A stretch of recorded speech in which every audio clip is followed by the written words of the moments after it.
There was another experience that I had working in a project where students were actually designing for an LGBTQ community.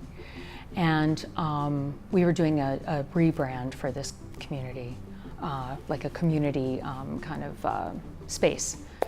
And my students did kind of the history, really began to explore and look at the history of that culture.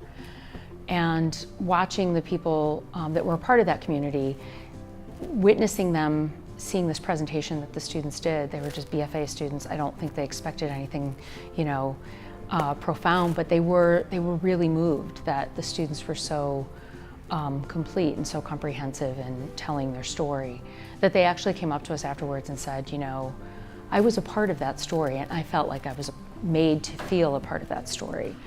So it made me see the value of research, even if it's just immersing students in understanding a history or a culture, them being able to kind of immerse themselves in understanding that culture better, so that as they begin to start to design, they're coming from a place of empathy, a place of understanding.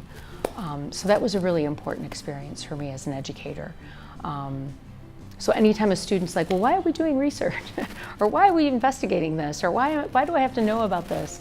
I share that story because it's really important to the people that you're working with. They start to feel that you care about who they are and what they represent, such that that's going to impact the way that you begin to see how you design for them. So having done that, it really definitely made the role of research become quite an important and integral part of much of our studio work. So we insert research on many different levels, from sophomore year to the senior experience.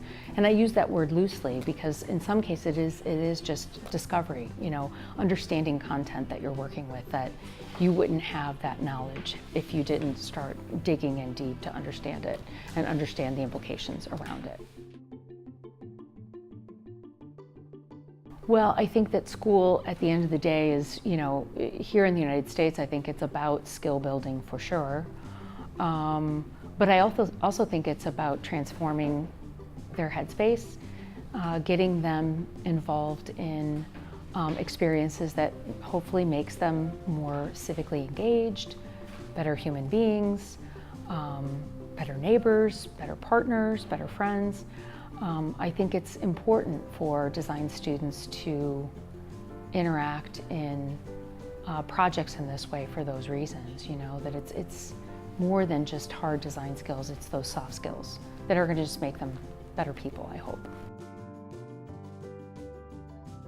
The organizations that I think would be good to hit up for this kind of participatory or experiential design would perhaps be organizations that maybe don't fully understand the role of design or have design as an offering that is accessible or available to them.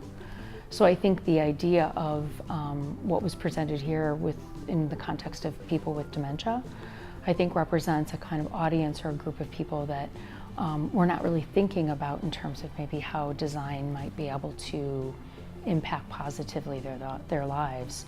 So I think it's an interesting group of people that I think we're going to have more and more of as time goes on. But I think it is also just more broadly that idea of people that maybe we're just not thinking about in a traditional design context. Maybe communities that are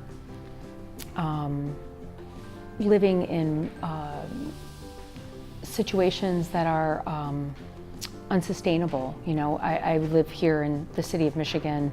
We're still experiencing in Flint a water crisis, right? So places where there are real problems, how can we engage with those communities to try and find some way to have their stories be told?